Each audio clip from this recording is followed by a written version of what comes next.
Fashion designers are already shooting next year's collections, but given the current trade climate, this is the first time in 30 years of business Deirdre Quinn is seriously doubting if she can keep her company for another year. Are you confident you'll be around for Resort 2026? No.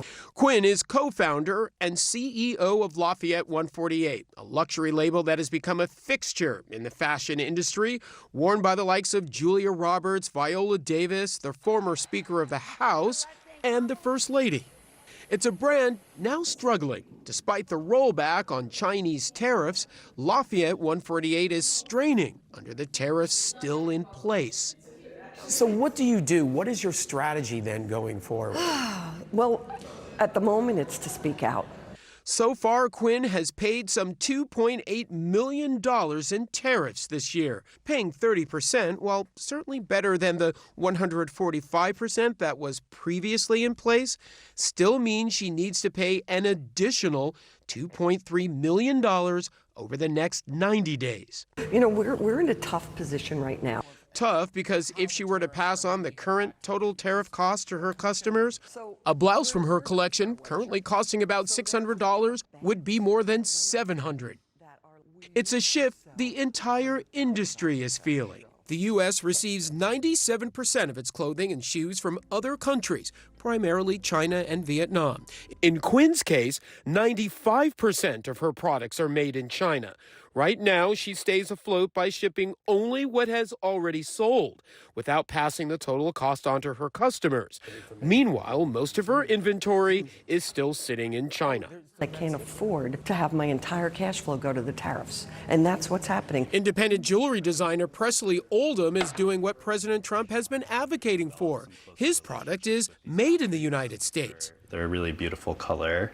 He still needs freshwater pearls, which come primarily from two places in the world, China or Japan.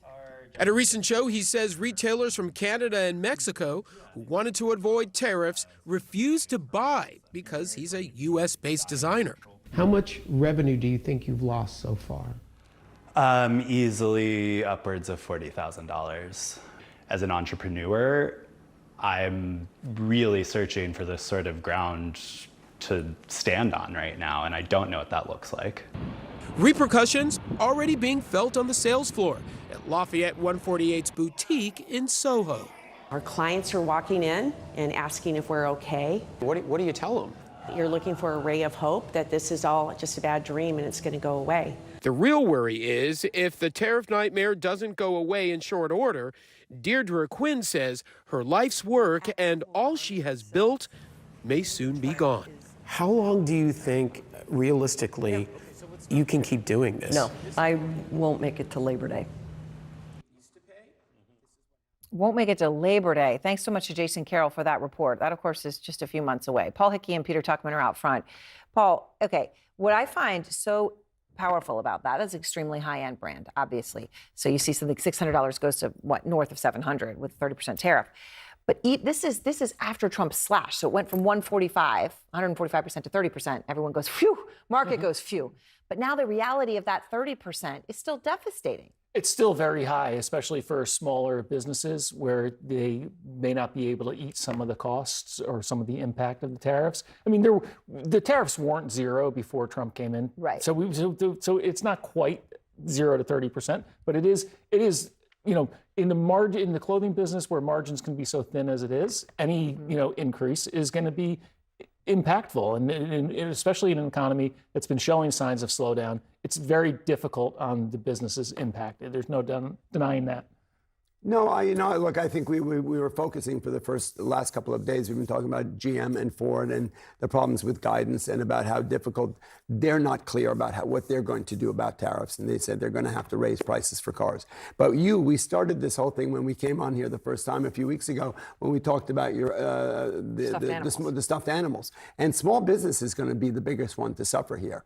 And that is such a lifeblood of this of the economy. And to think that, you know, how do they make their decisions? inflation. Still, there's not a lot of clarity about what that number is going to be and what their costs are going to be. And their margins are really small, whether it's even, there's some food businesses that, in the small business mode, and obviously toys are a big thing. And, you know, I have a friend who runs a caviar business. I know it's a luxury item, but it's the question that they're being forced to make now is how much can they pass on to their customers, you know, or how much do they have to eat? You know, at this point, eat, sort of the strange word, use of words, sorry. But you know, do they stay in business and kind of ride this out, right? Because is it worth eating the cost to stay in business? Because sometimes the margins are just small enough that that's about all they can do. In the case in point, the Russell 2000 today was the weakest of the indices. While the large cap indices were higher, Russell 2000 small caps were weaker. And this is just one area where small businesses have less pricing power, and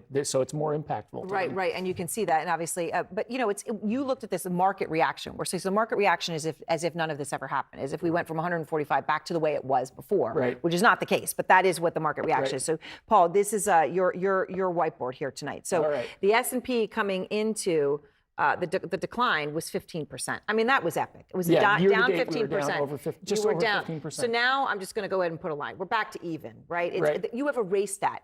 There are only, here's our next number, there are only 4 years in history where the market has gone from down 15 to flat. Right. And one of those years was 1982. Right. And I'm just going to put up this name. This will mean something to a lot of people. Yes. Paul Volcker was the head of the Federal Reserve.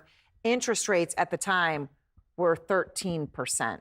Right. 13%. Right. Yes. So, I mean, the 1982 period is fascinating to look at because when you talk about central bankers, Paul Volcker is considered the gold standard when you look back at it.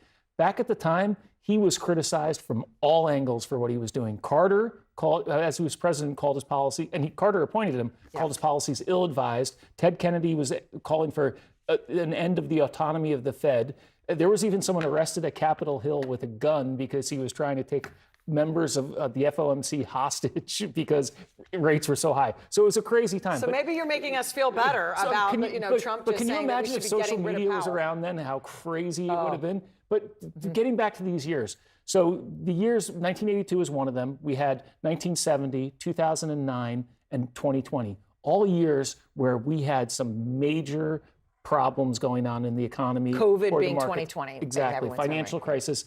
And then when we came back, and then we rallied back to even, there was still tons of uncertainty in the markets. People were thinking, okay, this could just go south really quickly again. Yeah. But in all those 4 periods, the market ended up, even after that rebound, ended up over the course of the next year trading higher over the next 3, 6, and 12 months, all of those times. So it just goes to show that the market, as people, our psychology is to get so invested in the day-to-day headlines and make rash decisions. But the economy has been through it all. Yeah, but think about that. Each one of those cases, you explained to me what happened in '82 about what they had to do with interest rates. Obviously, with COVID, there was a stimulus package that came in that got us to the point where we were. Yes. Right? If you think about COVID, right? We came into COVID, they put $3 trillion into the market over 3 months, and we were back to even by August. Yeah. But and in so June we don't have that happening at this time. No. There's no stimulus in the wings to get us out of this situation. Think about that. That was huge. If we did not, we had learned from the problem we had in the great financial crisis, where we put $800 billion into the market over 18 months. It took us 6 years to get back to even.